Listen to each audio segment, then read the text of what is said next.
जय मां Sharde students, welcome to my channel Riddhi tutorial classes.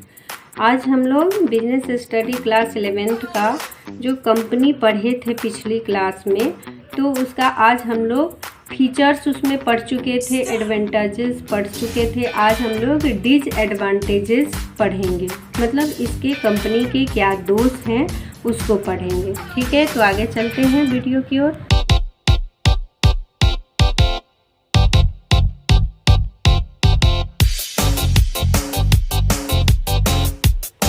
Company का disadvantages of company organisation, company संगठन के दोष में ये सारे पॉइंट आते हैं।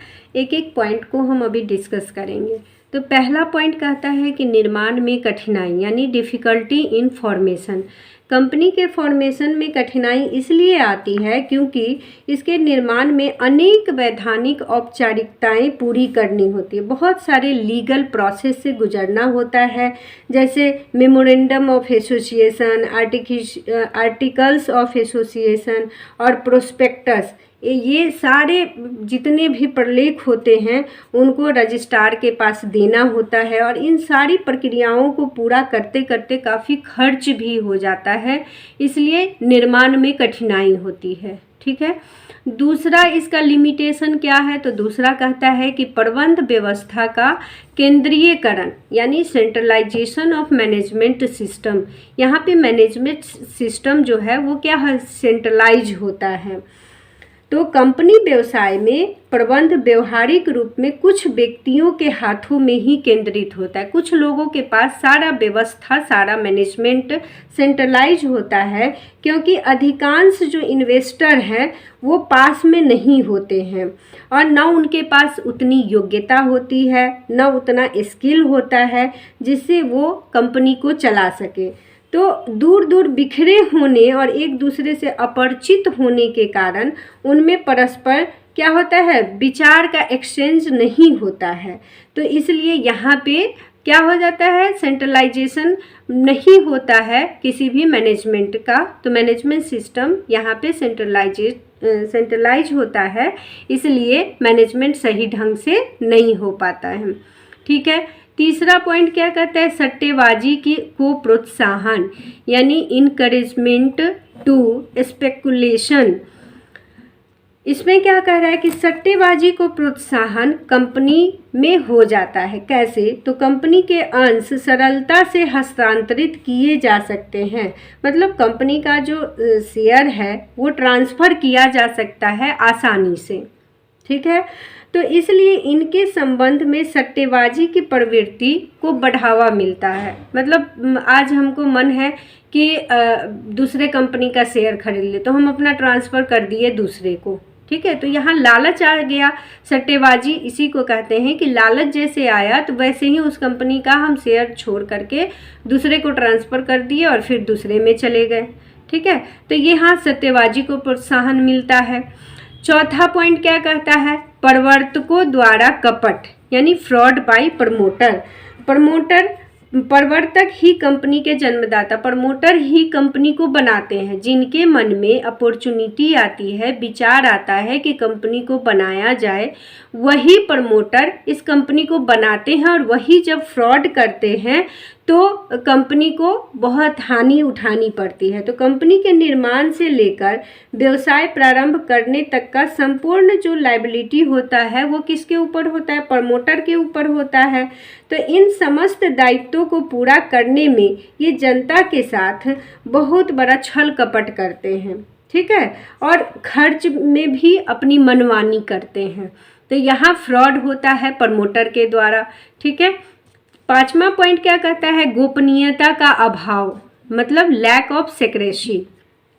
तो यहाँ सेक्रेसी भी लैक होती है। कैसे, जैसे एकाकी व्यापार यानी सोल प्रोप्राइटरशिप होता था या पार्टनरशिप होता था, तो वहाँ पार्टनरशिप व्यवस्था की तुलना में कंपनी संगठन में गोपनीयता का अभाव होता है। मतलब किसके सोल प्रोप्राइटरशिप हो या पार्टनरशिप हो, उसके अपेक्षा इसमें सेक्रेसी का अभाव रहता है, क्योंकि कंपनी का सभी जो इम्पोर्टेंट डिसीजंस होते हैं वो मीटिंग में होते हैं, इसलिए महत्वपूर्ण खाते, इम्पोर्टेंट अकाउंट आदि सब रजिस्ट्रार के पास दिखाना होता है। अपना ऑडिट रिपोर्ट, वार्षिक रिपोर्ट सब कुछ देना होता है रजिस्ट्रार के पास, इसलिए यहाँ सेक्रेसी नहीं बनी रहती है, गोपनीयता नहीं बनी रहती है, गोपनीयता का लैक हो जाता है। ठीक है, नेक्स्ट पॉइंट क्या कहता है, लैक ऑफ मोटिवेशन यानी प्रेरणा का अभाव। प्रेरणा के अभाव में क्या कहता है कि कंपनी व्यवसाय में स्वामित्व एवं प्रबंध अलग अलग होते हैं, मतलब ऑनर अलग होते हैं और मैनेजमेंट अलग होता है। तो कंपनी का वास्तविक प्रबंध वेतन भोगी कर्मचारियों के हाथों में होता है। तो जो इम्प्लाई हैं वो इसका मैनेजमेंट करते हैं, मैनेजर रखता है कंपनी, फिर इम्प्लाई रखता है, तो सारा वर्क तो इम्प्लाई और मैनेजर्स के हाथ में होता है। तो ये व्यक्ति उतनी रुचि और उत्साह से काम नहीं करते हैं। तो जो इम्प्लाई हैं या मैनेजर हैं उनको कंपनी के ग्रो करने से, सरवाइव करने से क्या मतलब है, तो वो ज़्यादातर उत्साह से काम नहीं करते हैं जितना सोल ट्रेड वाले करते हैं या पार्टनरशिप वाले करते हैं। तो यहाँ पे लैक ऑफ मोटिवेशन होता है, प्रेरणा का भी अभाव होता है। नेक्स्ट पॉइंट क्या कहता है, अत्यधिक सरकारी नियंत्रण यानी एक्सेसिव गवर्नमेंट कंट्रोल।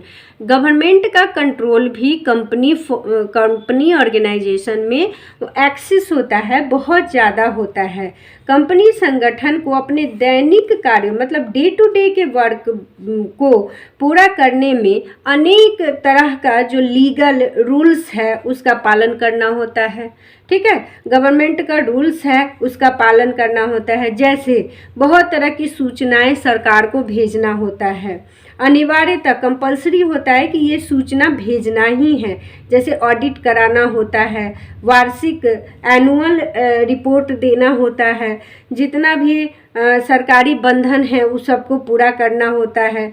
तो जो कंपनी के विकास में क्या होता है, रुकावट होता है। ठीक है, इतना ज़्यादा लीगल प्रोसेस होता है कि वो कंपनी के विकास में रुकावट करता है, इसीलिए क्या कहता है कि अत्यधिक सरकारी नियंत्रण भी इसका लिमिटेशन है।